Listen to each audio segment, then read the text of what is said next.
Hey, how's it going, YouTube? I'm back in the video, and today I'm going to be talking about why the Boston Celtics need to trade Gordon Hayward. Now, a lot of y'all might not be understanding, like, why would you want to trade him? He's still a star talent. Well, I'm be getting into, like, what he's done so far, and, like, why I think that the Boston Celtics should trade him, and why it will benefit them in the future, and right now, to trade Gordon Hayward opposed to keeping him.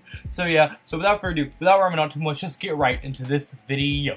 Alright, so before I get into why I think the Boston Celtics should trade him, let's just get into what he's done since he's came back, what he's done since he's actually been able to play for the Boston Celtics. So this year, he is averaging 11.1 points per game, 4.8 rebounds per game, and 3.5 assists per game, but he is also struggling to score those points efficiently as he's shooting a low percentage from the field and from the three-point line, and he is supposed to be a three-point shooter who can shoot it efficiently. So when you're not really doing what you're supposed to do very efficiently, scoring points and shooting the ball, that's not a very good recipe for himself, and he's just not been playing like himself or like his old Utah ways. Now, we can expect that. I mean, it takes about 2 years to recover from the injury that he has. It's been a year. He's still recovering from that injury. He's still not 100%, but he's nowhere near what he used to be. And I mean, it is very obvious. And he's been moved to the bench since he's came back this season. But now let's get into why I think it would benefit the Boston Celtics to actually trade Gordon Hayward. Now, my first reason is going to be that he still has star value. Right now, despite Hayward playing at a lackluster level, despite him not playing anywhere near what he was in Utah, you can still make a legit argument that he can develop into a star and go back to his old all-star ways,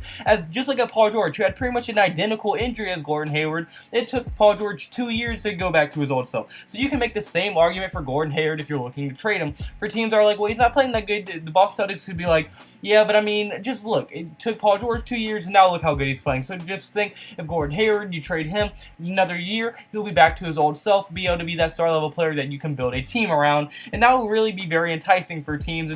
And with the Boston Celtics having that argument going for them, they were going to be able to get some teams probably to overpay for what Gordon Hayward's actually real value is worth. So they would probably be able to get GMs to overpay for him, and they're banking on hoping that he can rehab and come back. Now, I'm not saying Gordon Hayward can't rehab and do what Paul George did and go back to his old way and be good, but I'm not saying that, but I don't think Gordon Hayward's going to go back to his old way. I really don't. I think his confidence is shot. I think that injury's pretty much screwed up his whole career. So yeah, I don't think it's going to be to return to that star way. So yeah, but I mean, you can still make the argument that he's still recovering, still rehabbing, and that he can return to that star, and you could still get star value out of a trade for him, and you could still get a couple nice role players or even a good first-round pick for him. I really do think that confidently that Danny Ainge could pull that off with a trade that included Gordon Hayward. And now my second reason is going to be that he's better when he's the guy, or like he just doesn't fit what Boston Celtics have right now. Like, I mean, just look, when Gordon Hayward was at All-Star, he was averaging about 10 shots, like 5 3-pointers a game for Utah and everything, shooting a whole bunch of shots, shooting a high volume of shots, which is why he was able to score and why he was so good at scoring the ball, and just why he was so good in that star-level player that he was in Utah. But in the Celtics, he has to share touches with Jason Tatum, Jaylen Brown, Al Horford, Kyrie Irving, Terry Rozier, Marcus Smart, a whole bunch of people, a whole bunch of scorers that he has to share the ball with, and he is not the only scorer on that team, which is a very bad thing if you are Gordon Hayward, as a player who needs the ball in his hand a lot, needs to shoot a high volume of shots to really have an impact on the game.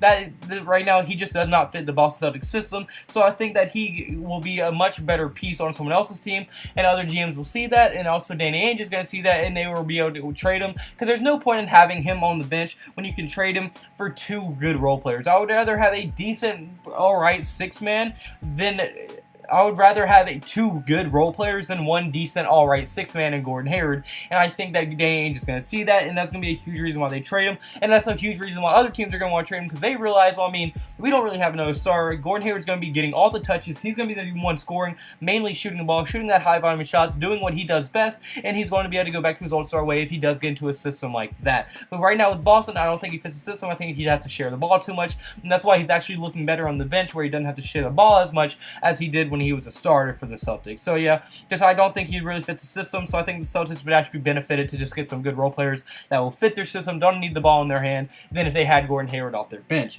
But then my third and final reason why I think that they should trade him is going to be that they don't really need him, and they could probably lose a lot of value out of him. Now, say they don't go through with trading him this year or in the offseason. well, then the Celtics have to go through a big struggle. What if he doesn't go back to his star self next year? What if he doesn't rehab correctly? What if something goes wrong? What if he gets injured again? Like, all this can go very wrong, and he can lose all his value. He can go from having star-level value in a trade to just being a normal player and getting some decent players. I mean, there's really no point in risking it and everything. If he doesn't go back to himself next year, his value would be lost completely pretty much, and it just was way too much of a risk. And then the reward, I don't think the risk is worth taking if you're Danny Ainge, and you need to trade Gordon Hayward almost immediately. There's no point in passing up on two good bench players or maybe even a starter level player if you trade him this year and then hope that he goes back to his old way, and if he doesn't, then you lose out on those other picks you could possibly have, some role players you could possibly have, and now you're stuck with Gordon Hayward, who's a decent bench piece on your team. So I really just do not think that is going to be very helpful, and that they could strengthen their bench or a future of their team by trading Gordon Hayward, and it just makes more sense if they were to do so. But I want to hear all your thoughts in the comment section below. Do you agree with me? Do you think the Boston Celtics need to trade Gordon Hayward? Do you think they should keep him? Do you think he'll go back to his old All-Star way? Or do you think his season or career is completely over? I want to hear all your thoughts and opinions in the comment section below. And if you did like the video, at any point, like button and the subscribe button. And before I go, I have to give all praise to God. He's the reason I'm here. He's blessed me with everything around me. He's blessed me with his drive, motivation to make these videos every single day for you guys. Well, every other day for you guys. He's blessed me to spread his name through these videos, entertain you guys through this video, and gave me all the blessings and opportunities to get where I am today and keep striving for that success and the road that he has paved for me. So I'm so blessed to be here. I can't give enough praise to God at all. And I hope you all have a blessed day, because I had a blessed day, so you need to have a blessed day. See you in tomorrow's video. Goodbye. Boo. Blah, blah, blah.